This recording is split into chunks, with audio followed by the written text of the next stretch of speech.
Je pense que cette vidéo a pris pas mal de temps finalement de venir, mais c'est parce que franchement l'écrire avait été assez dur, mais assez éprouvant. Et je pense qu'aujourd'hui on va pas parler d'un sujet qui va plaire à tout le monde, donc je tiens à le répéter et à le préciser, puisque apparemment certaines personnes ne sont toujours pas apte à t'en prendre le minimum humain. Donc voilà, merci de vous rappeler que dans cette vidéo, je ne dis que des faits qui sont réels et qui sont entrés. Si jamais ce que je dis aujourd'hui ne vous plaît pas, je vous invite gentiment à aller faire vos propres recherches et à aller écrire et à aller faire des vidéos sur ce que vous pensez être juste. Est-ce que vous pensez, voilà, juste en fait, faites vos vidéos de votre côté, moi je fais la mienne et voilà, j'ai pas envie d'avoir de la haine pour rien. Aujourd'hui, je vais me baser sur telle chose qui s'est passée il y a de cela quelques mois à peine, mais qui est une réalité qui malheureusement se passe tous les jours. Et c'est aussi pour ça que je pense que cette vidéo va être un peu en mode pas dur à faire, mais j'ai envie de dire dur à faire parce que honnêtement, je la fais en me disant que c'est vraiment juste un truc que je pensais finalement que tout le monde avait saisi, sauf que finalement l'être humain est peut-être bête.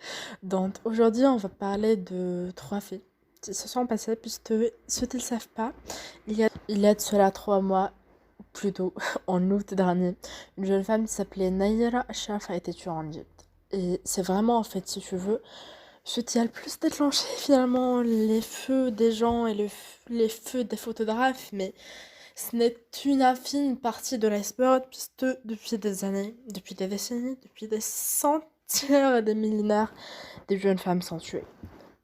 Aujourd'hui, on va parler d'une notion qui est assez complexe, c'est le féminicide. Le féminicide, c'est un mot qui n'a pas de opposé masculin, qui n'a pas d'équivalent masculin, puisque c'est un mot qui n'existe pour la femme, puisque c'est le simple fait, le template fait qu'une femme soit tuée, parce que c'est une femme, en raison de son genre slash sexe. Donc, partant ces temps, les féminicides, c'est quelque chose qui ne touche uniquement que les femmes, et là, je pense que on ne peut point me contredire. Je pense que cette vidéo, voilà, on peut bien sûr pas tout ouvrir, puisque les féminicides, ça existe depuis des siècles.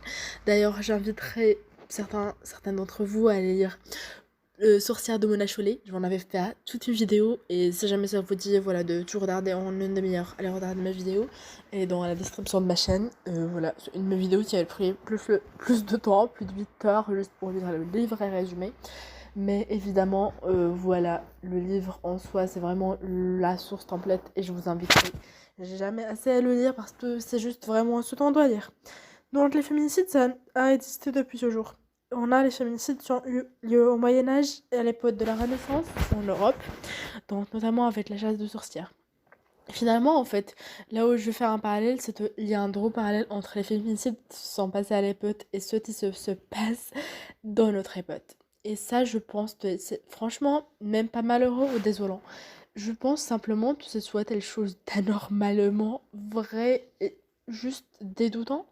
Parce que aujourd'hui, ce que l'on considère, que l'on considère révolu, en mettant venant d'une ancienne époque et en mettant une réalité dont on ne parle plus parce que voilà, aujourd'hui on est en 2021 et aujourd'hui, évidemment, tout le monde a changé, et ben elle soit toujours là en fait.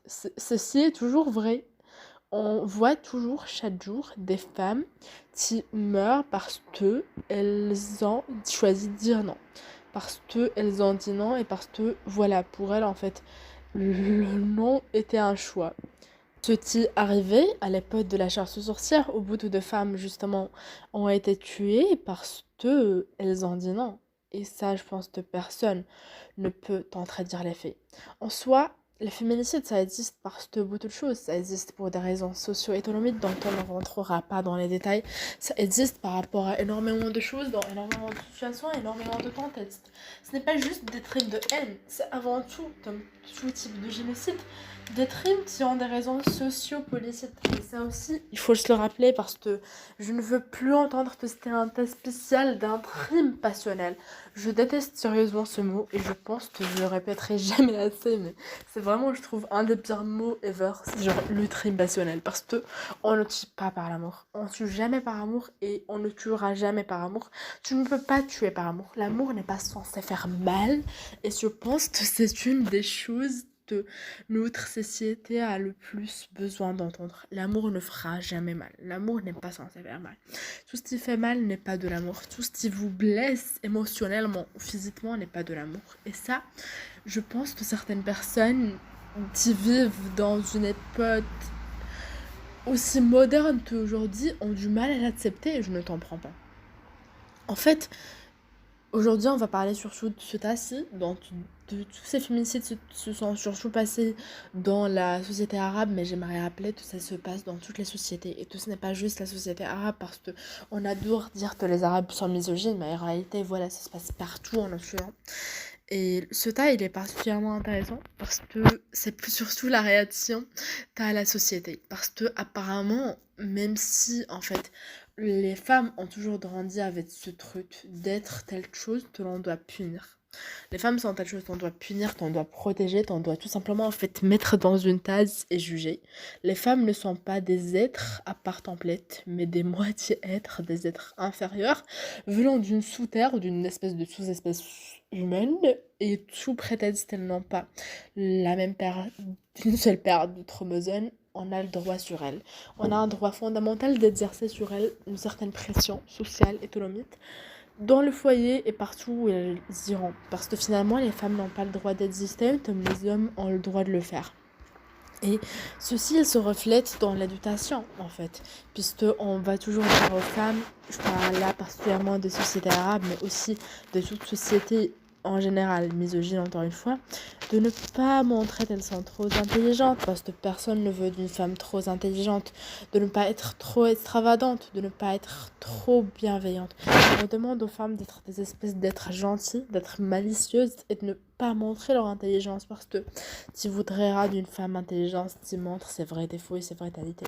On leur demande de parler moins fort. Moi-même, qui parle aujourd'hui en étant une personne qui est passée par une grosse déconstruction, je sais que jusqu'à aujourd'hui, je vis de cette saison. Je vis dans une situation, dans une société où on me considérera jamais autant supérieur ou égal à une personne juste sous peine que je sois une femme.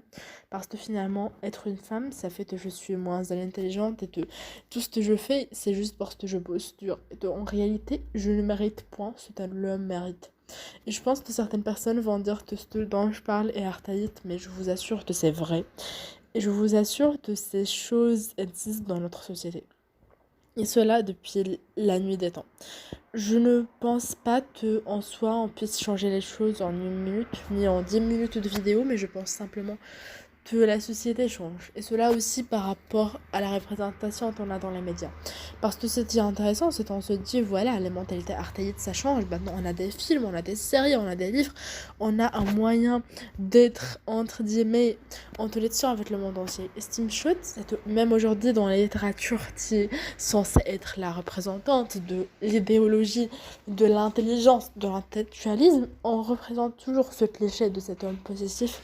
On a cette figure d'homme obsessif, d'homme qui est là, et qui fait une obsession sur la protagoniste, sur l'antagoniste, sauf que finalement, il n'a pas le droit de faire ça dans la vraie vie, mais évidemment, puisque c'est la littérature en l'astuce, et j'aime trop le fait qu'il y a des gens qui fantasment sur Riley, dans The Eight and With Us, et qui sont là, non, mais c'est la fiction, il faut accepter la fiction. La fiction est une représentation de la réalité, et ça, je trouve ça hyper dommage. Alors oui, il n'y a pas de dragon maintenant dans le monde contemporain. Dans la littérature contemporaine, c'est important qu'elle soit vraie, qu'elle soit véridique et qu'elle représente une réalité. Parce que, d'une manière ou d'une autre, ces livres, comme After par exemple, qui sont finalement donnés à des ados, à des personnes très jeunes, et ben, ils reflètent leur réalité, leur futur et leur idéal de l'amour. Et ça, j'en ai déjà parlé dans une vidéo qui s'appelle Notre idéal de l'amour est totalement biaisé. Je vous invite à aller la voir encore une fois, mais vraiment juste. C'est hyper important aujourd'hui que la représentation des femmes qu'on a dans les médias soit une vraie représentation qui soit basée sur des vraies choses, qui soit basée sur en fait une vision de la société qui évolue, une vision de la vie qui évolue, et finalement un certain pouvoir qui est donné à la femme. Parce que sinon, autrement, on ne pourra jamais avancer. Et ça, je trouve ça super important à rappeler. Et franchement, voilà, c'est un peu pas le message en soi, parce que, encore une fois, la vidéo pourrait durer des heures. Je n'ai pas choisi de faire parce que, voilà, j'ai pas honnêtement l'envie de m'y attarder.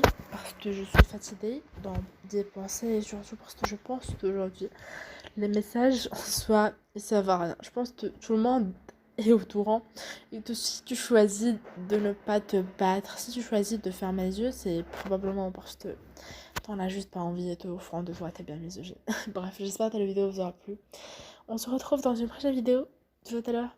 À bientôt.